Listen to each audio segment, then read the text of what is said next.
Good afternoon, and welcome to the second of our series of thinning meeting webinars for the Capital Region. I'm Mike Basow, a tree fruit specialist with the Eastern New York Commercial Horticulture Program. Before we begin, I'd like to first make a shout out to our commercial sponsor, Owesco in Conway, Massachusetts, with a big thank you for their financial support for our series. The people at Owesco would like to thank everyone for this opportunity and remind you that they are here for you with parts, service, and sales support through these stressful times. Owesco staff may be reached at 413-369-4335, Monday through Friday, 7 a.m. to 5 p.m. Our focus today will be on thinning strategies for the petal fall through the 10 to 12 millimeter timing with Dr. Terence Robinson of Cornell University Agritech.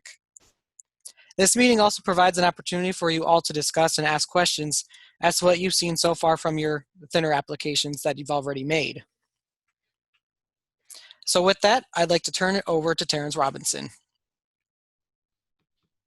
So just as a quick review, we've passed what we would define as the petal fall stage in the Capital Region. We're now somewhere in between the petal fall spray and the 10 to 13 millimeter spray. I hope that somebody in the Capital Region is willing or is in the process of measuring some fruit diameters to put into the fruit growth rate model that will allow us to have a strong estimate of what kind of thinning people achieved from bloom thinning sprays and petal fall thinning sprays. When I ran the carbohydrate model, well, let me first also add that at this timing that's coming up, late in the week and early next week, really three basic approaches or chemical combinations. Almost always we use a combination with almost all varieties except maybe Cortland of either NAA-N7, Maxell-N7.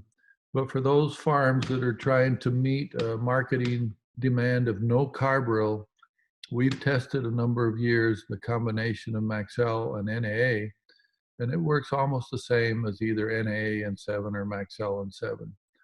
So those three combinations of chemicals would be the ones that we would target for use at this time of 12 millimeters.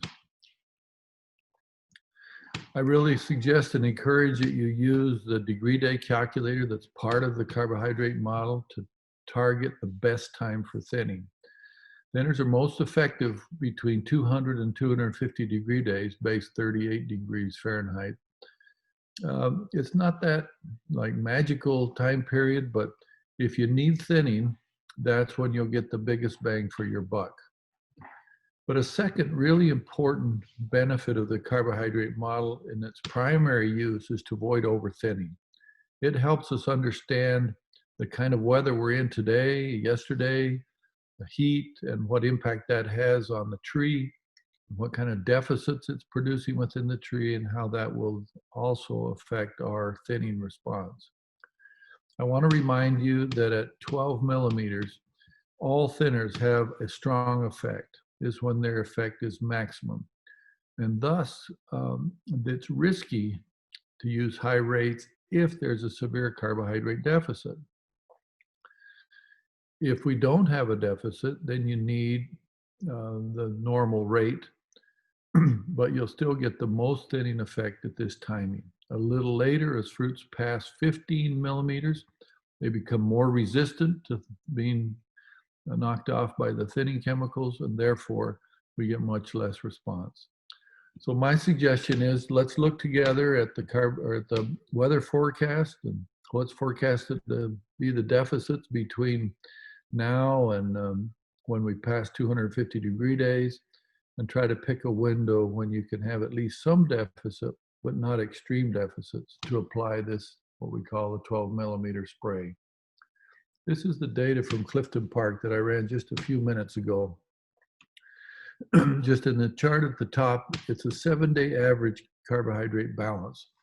And you'll see that there was a small negative deficit all the way from green tip and a very long green tip to bloom period But starting somewhere around May 4th, we had a slight period of positive carbohydrate balance, but then starting on about May 15th, it started going negative and got very, very negative through this heat wave that we're in, starting about May 22nd and going on through today even.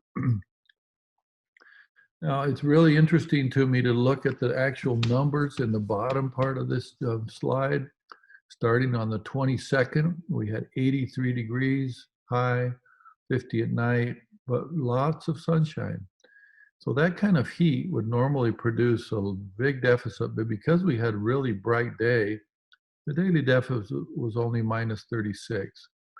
As we went forward, we had a day of a very high nighttime temperature on the 23rd. Those days are kind of worrisome.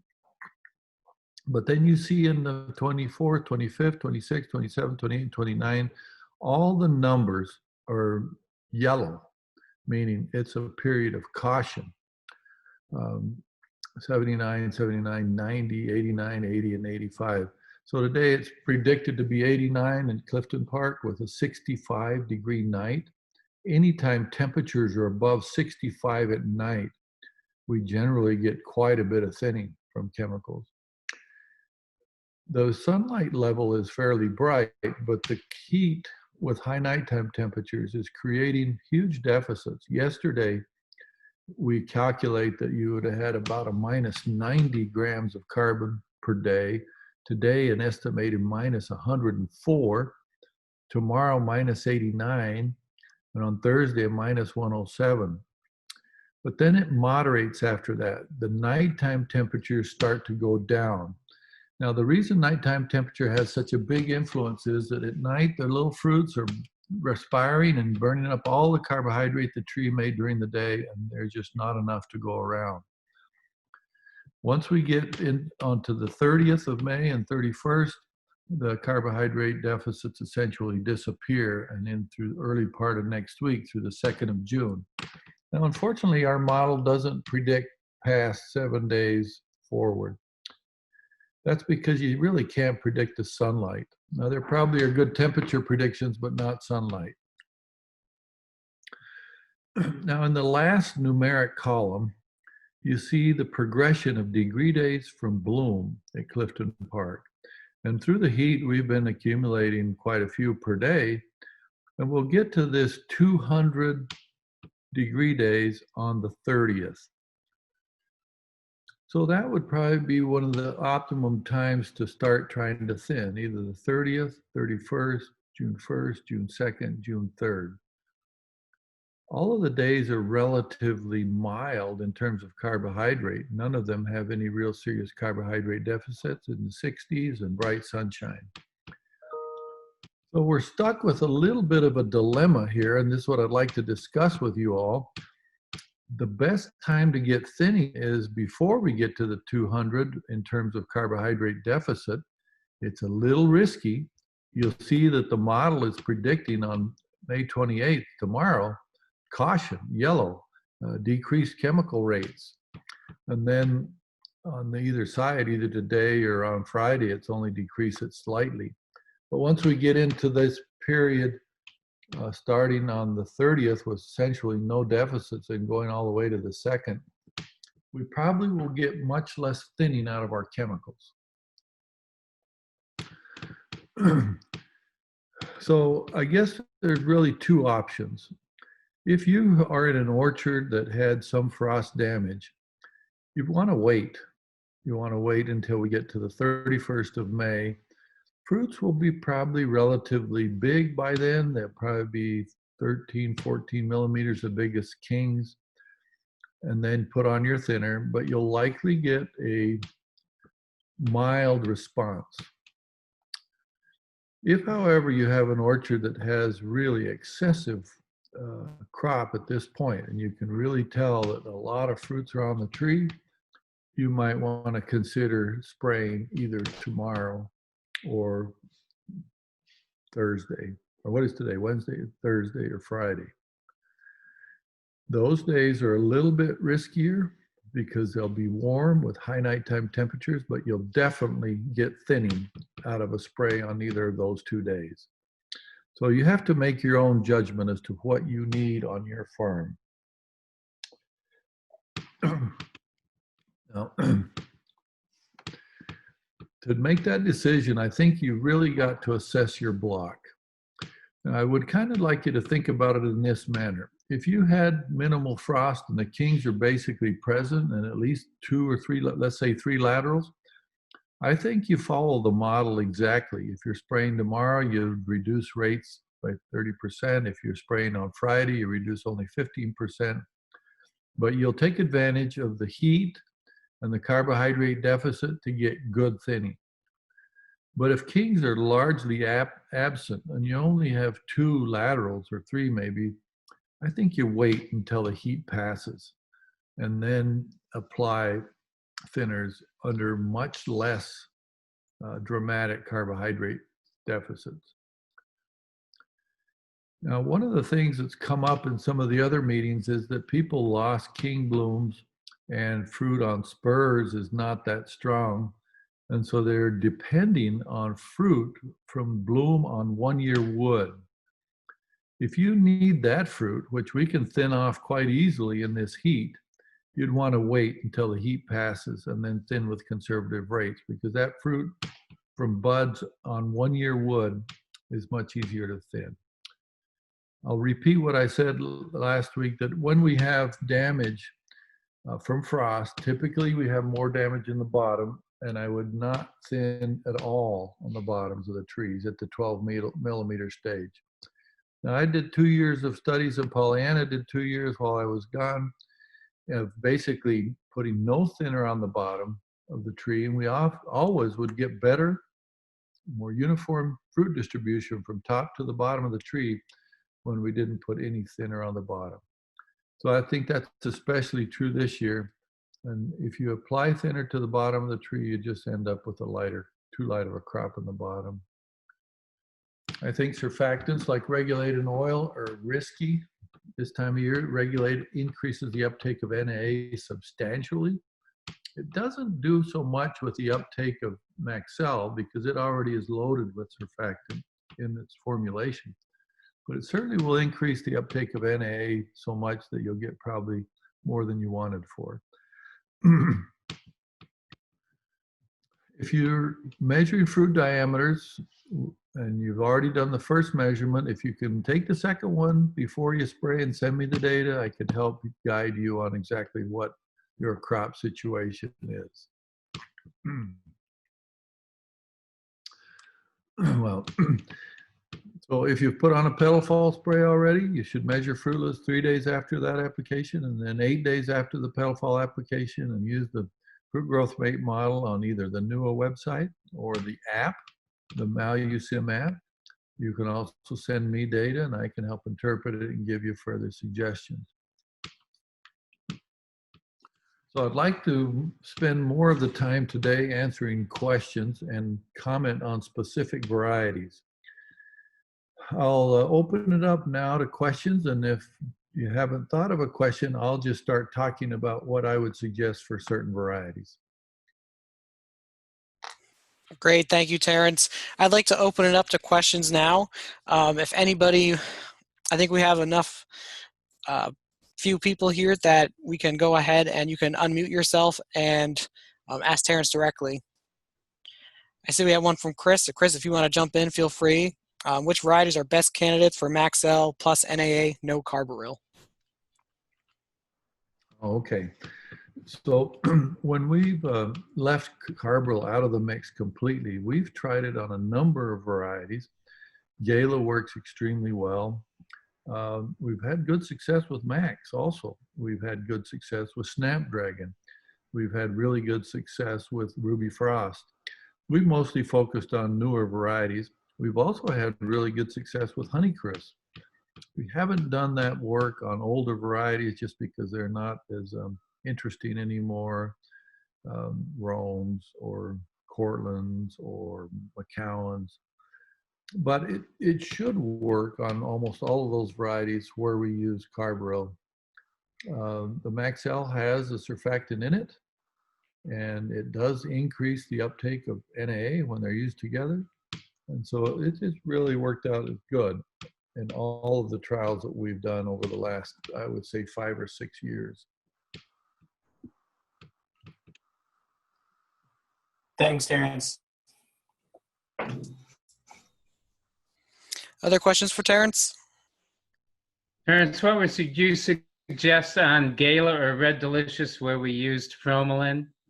And it looks like everyone is still set. Yeah, I'm seeing that here in Western New York. The Gala situation is just tremendous. And every flower has set, except for where we had frost damage. But Gala came through the frost fairly well. So the thing that has worked the best is a relatively high rate of Maxell plus Carbaryl. So I'll first talk about that option that includes Carbaryl, but then I'll add my suggestion if you can't use Carbaryl because of the marketing program you're in. So if you can use Carbaryl, we suggest a rate of 64 ounces of Maxell per 100 gallons tree roll volume dilute basis and 1 pint of 7 tree roll volume dilute. Now let me explain that. I've tried over the years to explain it, but I'll explain it again. Every orchard should be sprayed according to its tree roll volume for plant growth regulators. Now, if you have a tall spindle type of orchard that's mature, those are 11 or 12 feet between rows, those will often measure somewhere between 180 and 200 gallons to spray it dilute. So let's just argue that it's a 200-gallon orchard. You don't need to spray 200 gallons of water. You can spray 100 gallons, but you have to put on enough chemical to cover the 200-gallon tree. So to make it simple, in my recommendations, I always use the tree roll volume dilute, 64 ounces. But when you're spraying a 200-gallon tree, you have to put on 2 of those. So it's essentially 1 gallon per acre, 128 ounces per acre. With the same calculation with the 1 pint of 7. It's 1 pint per 100, but we're spraying 200 gallons, so it's 2 pints to the acre. Now, this kind of weather that we're in should give great thinning of Gala with that combination. If you wait to apply this to Saturday, Sunday, Monday, and we're in that cool stretch, I don't think we'll get quite the bang for our buck. So I think you should go forward. I don't know, maybe you can tell me how big the fruits are right now. What did we measure, Mike? We were 11, between 8 and 11. Yeah, I would say today we were roughly in that rough ballpark. We were probably averaging in around 10. Yeah, so I think given the weather, Kevin, I think you should go out if you can get a window tomorrow or Friday and spray that Maxell 7 on Galas. Now, the reason I mention a window is it seems like there's some rain forecast or possible rain and thunderstorms forecasted. We need at least an 8-hour drying window after spraying to get enough uptake. Now, the reality is a couple of people have done some work. Dwayne Green is one, and another person worked on Maxell, where they showed the uptake continues for 24 hours after spraying. But essentially, 90% of the uptake happens in the first 8 hours. Even though the leaf looks dry, there's still uptake of that chemical at the cellular level. So I'd love to see 8 hours between the spray and any rain. Every year I get calls from somebody that said, well, I didn't plan on it, but I sprayed this morning and then 2 hours later a rainstorm came up. What do I do now? That's a really difficult question to answer because you don't know how much of the chemical was taken up and how much was washed off. And so they ask, do I respray or what do I do? And it's really difficult. So if we could avoid that situation, all the better. If you get in that situation, I'll give you my best guess, but I'm not going to give it here publicly because it's just kind of a guess. Mm-hmm. So if you can find a window tomorrow or Friday with 8 hours to get this on Galas, I think it would be the best timing. Waiting, I think, will be much less effective. And would you do that on Fuji also? Now, with Fuji, you have to tell me whether you've ever put NAA on it this year, on the petal fall. No, they did get Great. Promelin. Okay, got Promelin? Yeah. Then I'd come back with Maxell 7, the same with Fuji. Yeah. But if you put NAA on, then putting Maxell often gives you pygmy fruit. So we try to not put NAA or Maxell following NAA on Fuji or Red Delicious. Now you mentioned Red Delicious. If you put Promelin on your Red Delicious, the same would apply as the Fuji question. If you already put NAA on those Red Delicious, don't come back with Maxell. But if you haven't, the Maxell 7 will be a great option on the Red Delicious. Yep. Thank you. Okay. Any other questions for Terence?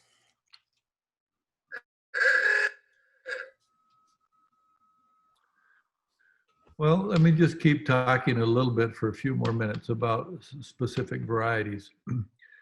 So for the traditional varieties, just let me run through a couple of thoughts. For Macintosh, I think we can do a relatively good job by waiting until Saturday and just put on 5 parts of NAA and a pint of 7. And then we often can get fairly decent thinning with Max at that rate. McCowan is a different beast. If you don't hit with relatively high rates, you get biennial bearing. It should have already had a substantial NAA and 7 spray at petal fall. I hope everybody did that. That's our standard program for McCowan's. If you didn't, it's got to be a substantial NAA and 7 thinning spray now as soon as you can get it on. For Cortland, we can thin it generally easier with just NAA and no 7 at all. The problem with 7 on Cortland, it seems like it continues to take fruit off for about 3 weeks and often overthins it.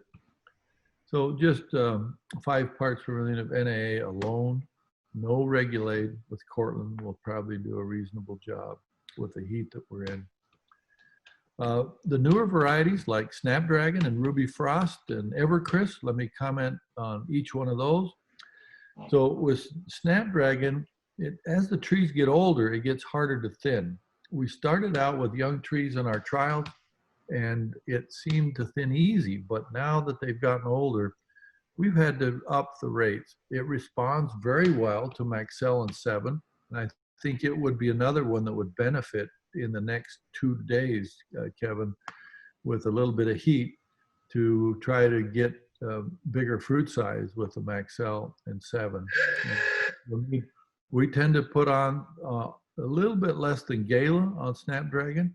So if my Gala recommendation is 64 ounces, we would probably put on 56 ounces on the Snapdragon. So it's not quite a gallon per acre, but it's also a little more than 3 quarts to the acre. On the other hand, Ruby Frost, we tend to thin easier. And so we don't tend to put on quite as high rates on that. We can do fairly well with NAA and 7 on Ruby Frost, 5 parts per million and a pint of 7. Evercrisp is turning out to be an odd thing to me. I haven't quite figured it out yet because often our crop loads are not up to the level we expect. There's often bloom, but not enough crop. And so we started actually putting retain on Evercrisp to try to get more fruit on there. But before you thin Evercrisp, well, if you don't thin, you often get some biennial bearing out of the thing. So you have to know how many fruits are on the tree that are growing. And so it'd be worthwhile to do a fruit count. If you had snowball bloom on Evercrisp and you've got a lot of fruit, we tend to treat it much like Fuji with a significant Maxell 7 application. But where it's a little bit lighter crop, we tend to do very, very light thinning on Evercrisp. And it's something I'm still trying to figure out. And as we get more experience with older trees, we might be more aggressive. But so far, being too aggressive has cost us a lot on Evercrisp. Trying to think of other varieties I should mention. Golden Delicious is always really hard to thin. usually requires substantial rates of either Maxell 7 or NA and 7. But where we spray Provide to control russeting, we can generally do better job thinning because the Provide helps give some thinning to that variety, but at least 10 parts per million of NA on Golden Delicious with carbaryl, or at least a full gallon of Maxell plus carbaryl.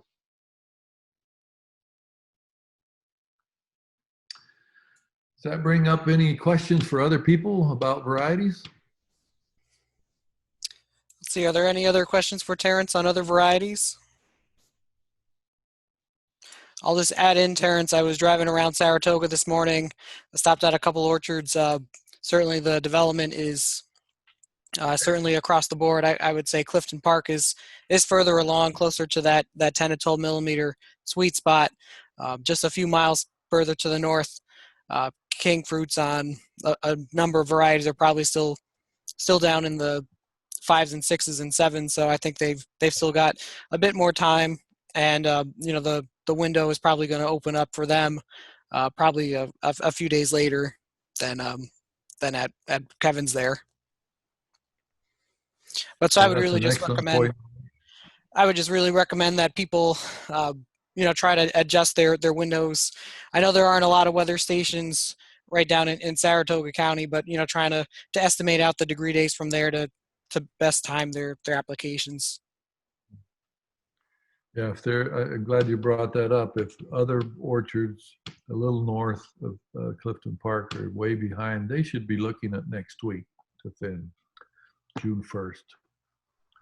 It's not likely to be as hot, but we need the fruit to get a little bigger so it'll be more sensitive to the thinner. Plus, it allows you to see more clearly the fruit that you have. All Empire with the Maxell? Yeah, so Empire is a good question, and I do like Maxell on it. For some reason, Empire has suffered this year with those repeated frosts. If there are kings present, and I really emphasize this, then I like a substantial dose of Maxell and 7.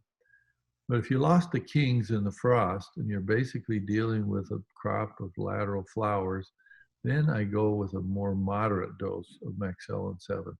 So for me, with Empire, with strong crop and with kings, it's essentially the same as Gala, 64 ounces per 100 or a gallon to the acre. But where I've lost kings, I go with 48 ounces to the acre, or to the 100, which on a 208 gallon tree would be 96 ounces to the acre. But it responds really well to Maxell, and you get larger fruit size, and it's just a combination made for each other.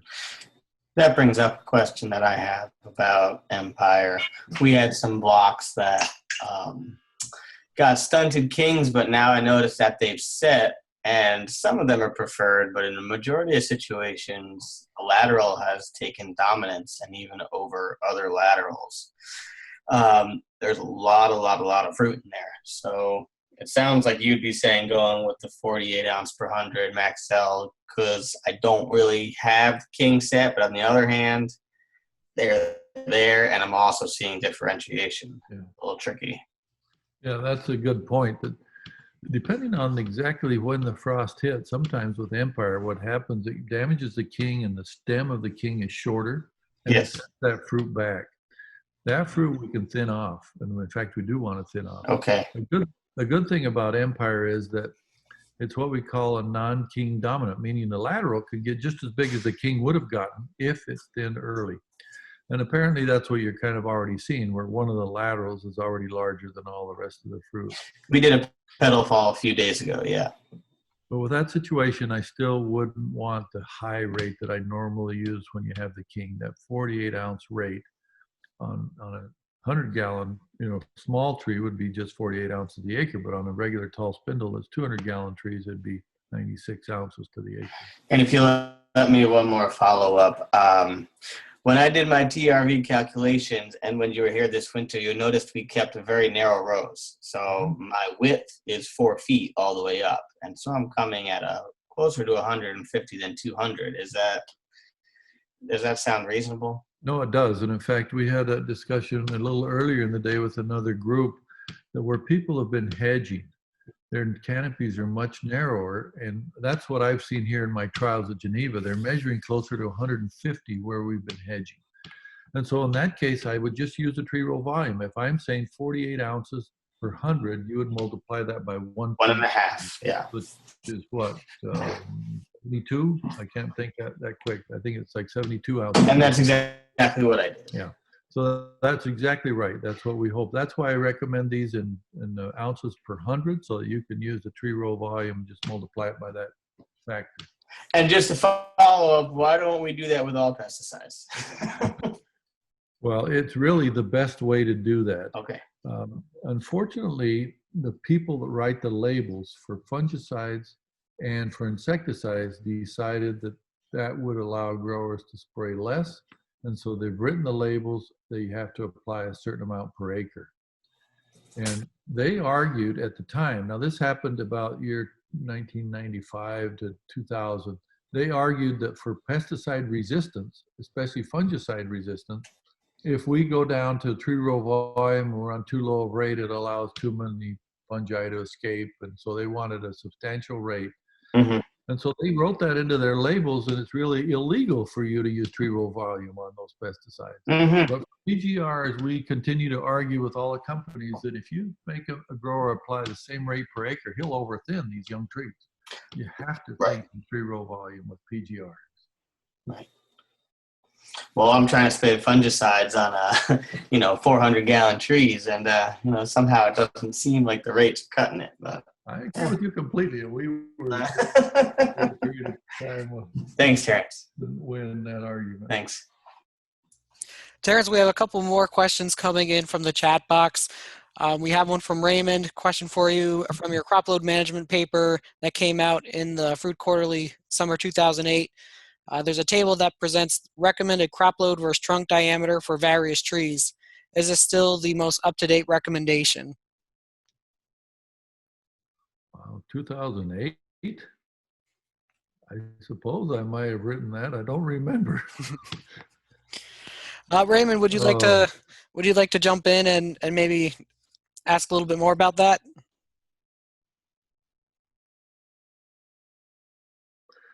I don't exactly remember what I wrote, but you can remind me, or I can just try to remember kind of what I think about that. I don't remember the paper, but generally for Honeycrisp, if we carry the same level of crop that we carry on Gala on a crop sectional area basis, we tend to go biennial. So we've tended to suggest a lighter crop load on Honeycrisp than we do on Gala. We did some studies since 2008 on economics with Gala at different crop loads and different pruning levels.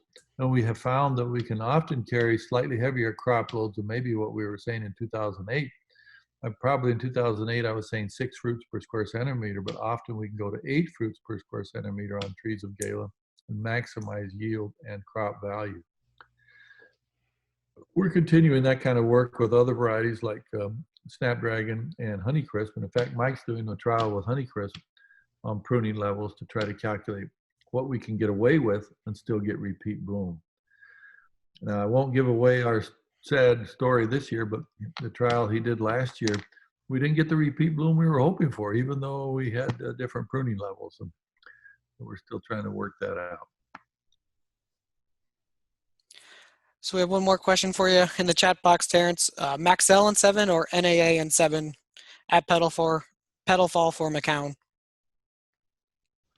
Well, that's an excellent question because McCowan has always been a traditional petal fall variety because that's the only way to keep it from going biennial. You have to thin it early, and Honeycrisp is the same, but Honeycrisp is even worse. The traditional NAA and 7 has worked great for many, many years.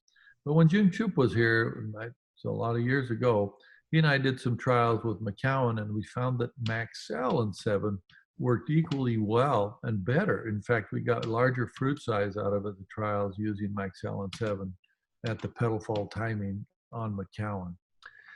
Now, you give this caveat. In cool years, it seems like it doesn't work as well.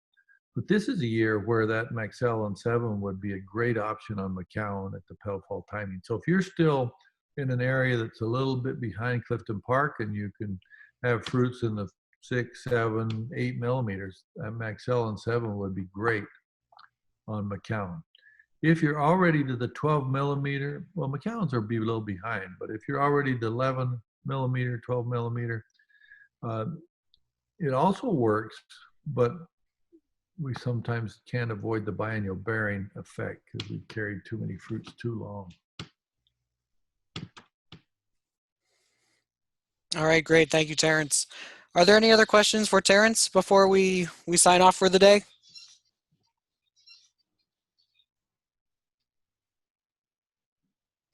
Thank you, Well, good Terence. luck. Thank you. All right, You're well, welcome, and have a great thinning experience. Thanks a lot. all right, well, thank you very much, Terence. Thank you all for joining Okay, us Mike. today.